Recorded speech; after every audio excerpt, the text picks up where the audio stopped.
The sharp snap of a wine glass being set on porcelain echoed in my ears louder than the dozen voices talking around me. Laughter. Gossip. Clinks. I sat on the furthest chair at the end of the reunion banquet table, the one no one wanted to claim. I wasn't supposed to be here. I'd only come because Grandpa had asked. And now I regretted it. She's just a waitress, my brother Neil said loud enough for the entire table to hear. His voice was filled with that smug, tight-lipped arrogance I remembered too well. Why does she even need a seat with us? Someone snickered. I didn't know who. Maybe it was Aunt Miranda. Or maybe it was that third cousin I hadn't seen in 8 years who wore pearls like she was drowning in them. I didn't look up. I focused on the salad in front of me, untouched. I'd worn the nicest thing I owned, a soft cream blouse, my one good pair of jeans, and a pair of polished flats. But it didn't matter. Nothing I wore, said, or did could make me acceptable in their eyes. I worked at a downtown diner, poured coffee for lawyers in the morning, and cleaned ketchup off booths at night. But that wasn't the shameful part to them. The shame, according to my mother's cold glances, was that I'd chosen not to do better. Not to marry up. Not to chase some fancy degree, or take a loan to fake a life I didn't want. I was happy being grounded real. But real doesn't impress people who live in curated perfection. I forced a smile and tried to cut my chicken. My hand trembled slightly, not from weakness, but from the weight of every sneer, every eye roll, every time someone shifted their chair a few inches farther from mine. "Why are you even here, Claire?" Neil's fiancée asked, her voice sickly sweet. "Aren't you always too busy working night shifts to come to these family things?" I looked up at her. Blonde, glowy, dressed in designer chiffon. I recognized her. She'd come into the diner once. Left a $1 tip on a $48 bill. I said nothing back then. "I came because Grandpa invited me," I said calmly. My voice didn't shake, but I could feel my jaw tightening. I wasn't going to come. My mother sighed and pretended to fix the place settings. "You shouldn't have. This is a family celebration." "I am family," I said, my voice softer now, almost childlike. "Barely," Neil muttered, leaning back. "You're like the mascot, someone we all tolerate for comic relief." My ears burned. I blinked hard, refusing to let them see the glassiness forming. "I wouldn't give them that." Then, just as I was about to excuse myself and leave, I heard it. The distant sound of tires crunching against gravel. Then silence. Then a collective gasp. Chairs scraped. Heads turned. The buzz of conversation halted like someone had hit mute. A black Rolls-Royce Phantom slowly rolled into view through the tall glass doors of the venue. My brother's fiancée clutched his arm. "Whose car is that?" The driver's door opened, and a sharply dressed man stepped out. 6'2", tan, wearing a dark blue suit that looked custom-made to fit a body sculpted by purpose, not vanity. The kind of man people turned to look at, not because he demanded attention but because he owned it. He walked toward the hall. And he was smiling. "Claire," he said when he reached the entrance. His voice was smooth, deep, and warm. His eyes scanned the table until they landed on me, and in that moment, the room may as well have disappeared. Everyone stared. "Claire," my mom whispered. The man stepped forward, his tone effortlessly confident. "Sorry I'm late, baby. Traffic was worse than I expected." And then he did the unthinkable. He leaned down and kissed my hand. Tender, respectful, intimate, familiar. The room froze. Who is he?" someone stammered. I stood up slowly, locking eyes with Neil. "He's my husband," I said softly. Gasps rippled like waves through the room. But what none of them saw coming, what none of them could have imagined, was why I'd kept him a secret all this time. The silence in the banquet hall stretched, so long it felt like time had stopped. No one moved. No one even breathed. Neil's fiancée blinked at me like her brain had blue-screened. My mother's jaw tensed so tightly I thought it might snap off. Aunt Miranda nearly dropped her wine glass. Meanwhile, I stood there, still in my simple blouse and jeans, holding hands with a man who looked like he'd stepped straight out of Forbes. My husband turned to the room and smiled politely, but his eyes never left me. Claire, he said gently, do you want to stay here, or should we head out? I took a deep breath. I think I'm done here, I said quietly. I picked up my purse. For the first time that evening, I walked tall. My spine straightened. My steps didn't falter. The shame that had hung over me like fog was gone. But just as we turned toward the exit, my grandfather stood up. Wait, he said firmly, his voice cutting through the tension like a knife through silk. Everyone turned. Even I froze. Grandpa slowly walked around the table, ignoring the stares. You all want to know who this man is? He asked. You want to know how Claire, the waitress, has a husband who makes more in a day than most of you see in a year? I wanted to stop him. I didn't want this to turn into a scene. But he wasn't done. I knew, Grandpa said. I've known all along. He placed a hand on my shoulder, gently. Claire didn't tell anyone because she didn't want the attention. She didn't want your fake smiles or your forced respect. She wanted love, not approval. Murmurs broke out like firecrackers around the room. She married for kindness, he added, not for money. She married someone who sees her heart, something most of you haven't even tried to see. I saw my father shift uncomfortably. My mother's mouth pressed into a hard line. But Neil? Neil looked pale. This is insane, he mumbled. She's lying. She has to be. My husband stepped forward. Calm. Controlled. Unapologetic. I'm Ethan Hart, he said. Every head turned. Now there was recognition. The name had landed like a thunderclap. Hart Enterprises. Real estate. Tech luxury development. The man was a billionaire, and not the spoiled, handed-down kind. He'd built it. Quietly. Privately. Ethan looked directly at Neil. Claire saved my life. What? Neil scoffed. I was having a panic attack, Ethan said, voice steady. It was late. I was alone, corner booth at that diner she worked at. Everyone else ignored me. She didn't. She sat with me. She stayed until I could breathe again. He turned back to me, his voice gentler now. And she didn't recognize me. She didn't care who I was. She just cared that I was okay. My heart clenched. I hadn't expected him to share that here. That moment had always been just ours. Ethan continued. I knew that night she was different. A woman who listens when no one else does. Who sees people. He turned to the room, now full of wide eyes and pin-drop silence. So, yeah, she's a waitress. And she's also the kindest, smartest, strongest person I've ever met. I couldn't hold it in any longer. My eyes welled up. Not because I was hurt, but because for the first time in my life, I was being seen the way I'd always wanted to be. Without labels. Without shame. Just as me. My mother stepped forward then, her voice shaking. Claire, why didn't you tell us? I looked at her with no malice, just a calm honesty. Because it shouldn't have taken a billionaire walking through those doors for you to treat me like I mattered. She flinched just barely. I never stopped being your daughter, I whispered. Even when you acted like I was an embarrassment. I turned to leave again. This time no one stopped me. Not even Grandpa. Because they all knew there was nothing left to say. But what came next in my life with Ethan was far more complicated than any of them could imagine. The door of the banquet hall clicked shut behind us, but I could still feel their eyes on my back. I didn't look back. Not once. Ethan guided me to the car silently. His hand was warm around mine, steady, like always. The moment the door closed and the soft hum of the engine replaced the whispers and stares, I exhaled. It was the first real breath I'd taken all night. He glanced at me. You okay? I nodded, swallowing back the lump in my throat. Yeah, I didn't expect you to come. He smirked, eyes softening. I told you, I wouldn't let you face them alone. I looked out the window as the trees zipped by. You always show up when I least expect it.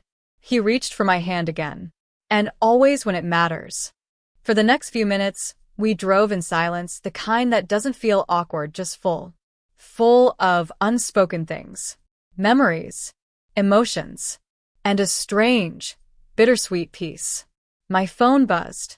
6 missed calls. 14 texts. All from my mom, Neil, and a few others whose numbers I hadn't saved. I turned the screen off. I didn't need to read the messages.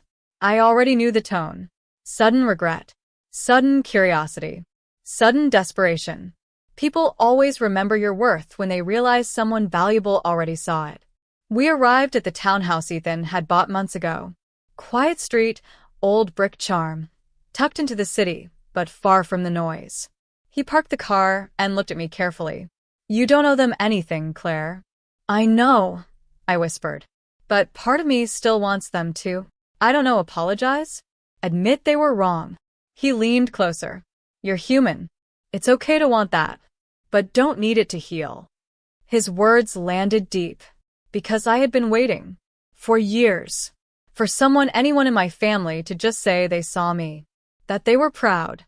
That I was enough. But all I'd gotten was silence or shame. Inside, I slipped out of my shoes and curled up on the couch. Ethan poured tea, the way he always did when he knew I needed grounding. Tell me something, he said as he handed me the mug. If today didn't happen, if that car never pulled up and they never knew who I was, would it have changed how you see yourself? I paused. The truth? No, I said. But it still hurts that I had to prove I'm not nothing before they finally paused long enough to blink. He nodded, his jaw tight. They didn't make you who you are. You did. I smiled faintly. That's not entirely true. They taught me what I didn't want to become. He laughed softly and brushed his fingers against my cheek. So now what? You want to go no contact? I sipped the tea. I don't know. Maybe. I need time to figure it out. He didn't push. He never did. Instead, he leaned back, pulled me into his arms, and said the thing that anchored me more than anything else. You were never just a waitress, Claire. You're my wife. You're my calm. You're everything I didn't know I needed until that night at the diner. I closed my eyes. That night. The night it all began. 2 years ago. The rain had been coming down in sheets. My shift was about to end, but a tall man in a damp coat slid into the corner booth 5 minutes before closing. He looked tired. Not the usual kind of tired, though. The kind that sat in his bones. I approached with a coffee pot. You okay, sir? No answer. Just a blank stare at the window, his breath shallow. Hey, I said, lowering my voice. You're having a panic attack, aren't you? His fingers twitched. His jaw clenched. He gave a tiny nod. I sat across from him, gently placing the mug down. Breathe with me. We sat there for 22 minutes. I didn't ask for money. Didn't ask for a name. Just helped him breathe until his hands stopped shaking. He left a $500 tip with a note. Thank you for seeing me. I didn't realize who he was until 2 weeks later when I saw his face on a magazine cover. By then, he had already returned to the diner, just to see me again. And now, he was my husband.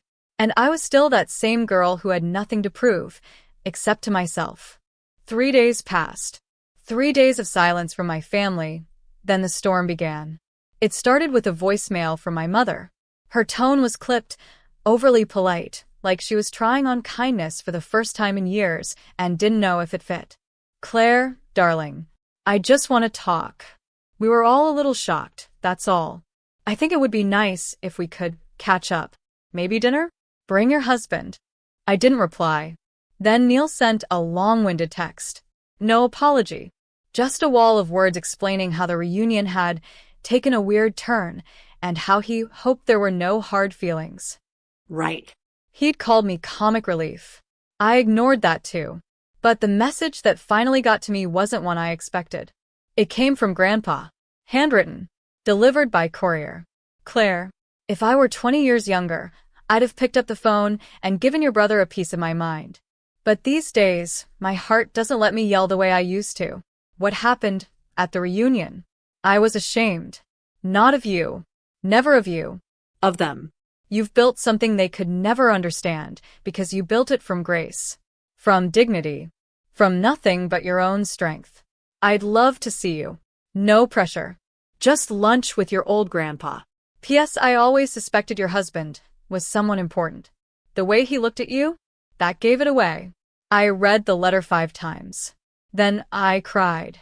Ethan came home from a meeting that afternoon and found me sitting at the kitchen counter with Grandpa's letter pressed to my chest. He didn't ask what was wrong, just walked over and pulled me into a hug. "I think I'm ready to see him," I whispered. We met Grandpa at his favorite little cafe, the kind that still served sandwiches on wax paper and used mismatched mugs for coffee. He sat in the corner booth, exactly where he always did, his cane propped beside him and his white hair combed back like he was expecting royalty. When he saw me, his eyes crinkled. "My girl," he said, opening his arms. I didn't hesitate. We hugged longer than necessary. But it wasn't enough to undo years. It was just enough to start. Ethan joined us, polite and quiet, letting Grandpa talk. We spoke about everything except the reunion. Grandpa asked Ethan about his work, about the places we'd traveled, about the night we met. He laughed at the story like he'd never heard it before, even though I was sure he'd replayed it in his head 100 times. But eventually, the subject circled back. "Claire," Grandpa said gently, "your mother wants to talk to you." I stiffened. Ethan's hand slid under the table and squeezed mine. "She says she made a mistake," Grandpa added. "Says she regrets things. She didn't say the word sorry, but I think she wants to." "Does she regret what she said, or that she said it out loud?" I asked. He didn't answer. He didn't have to. I sighed. "I'm not angry anymore. I'm just tired of proving myself." He nodded solemnly. "Then don't." Later that night, back at home, I found a message from my mom in my inbox. It was different this time. "Claire, I saw the interview. I saw how proud he is of you. How proud I should have been. I didn't know how to raise a daughter who didn't follow the path I expected. But I was wrong to judge you. I don't deserve your forgiveness right away. But I hope you'll let me earn it. Can we start over?" It hit harder than I wanted to admit, because all I ever wanted was this. A moment of ownership. Not a performance. Not a facade. Ethan sat beside me and read the message over my shoulder. "What do you think?" he asked. I stared at the screen. "I think I want to meet her. Just me and her. No fancy dresses. No money talk. Just mother and daughter." "Are you sure?" he asked. "No," I said honestly. "But I want to try." The next day, I met my mother at the city garden near the Riverwalk. She stood there awkwardly by the fountain, clutching her purse like it was a shield. Her heels sank slightly into the grass. She looked smaller than I remembered. Or maybe I'd just grown in ways she never thought possible. When she saw me, she didn't smile immediately. Her eyes welled. "I don't know where to start," she said. "Don't start with excuses," I said gently. She nodded. "I won't. Just thank you for meeting me." We sat on a bench. The wind was gentle. The world kept moving around us, cars passing, kids laughing, birds chirping, and yet the two of us were still, suspended in something fragile. "I missed you," she finally said. "I missed who I thought you used to be," I replied. "But I'm willing to get to know who you are now, if you let me be who I am." She looked away, blinking fast. "Can I ask about him?" she asked. "Your husband." I smiled. "He's kind. He listens. He never once made me feel like I had to be someone else." "I envy you," she whispered. I didn't answer that. I just watched the fountain splash. Because for the first time, I didn't feel like the girl who didn't belong. I felt like someone finally building something that couldn't be taken away. A week later, I stood behind the diner counter again. Not because I had to, because I wanted to. The place that once smelled like fryer oil and spilled coffee now smelled like home. "Claire," a voice called out. I turned. It was Neil. In jeans, alone, no fancy fiancé in sight. Just him, holding a bouquet of supermarket flowers and looking more unsure than I'd ever seen him. I didn't speak first. "I came to say sorry," he muttered. "For what I said. For how I treated you." I raised an eyebrow. "Why now?" He hesitated. "Because you didn't change and you still turned out better than all of us." I looked at him for a moment, then nodded. "Thanks." We weren't healed, but it was a start. Outside, Ethan was waiting in the car. Ready? He asked. Not yet, I smiled. One more minute. I turned and looked back at the diner. My beginning. My anchor. And then I looked at Ethan. My now. My forever. They could whisper. They could doubt. But they'd never define me again. I had built my life from the ground up, and the best part? I stayed kind. I stayed real. And I stayed me.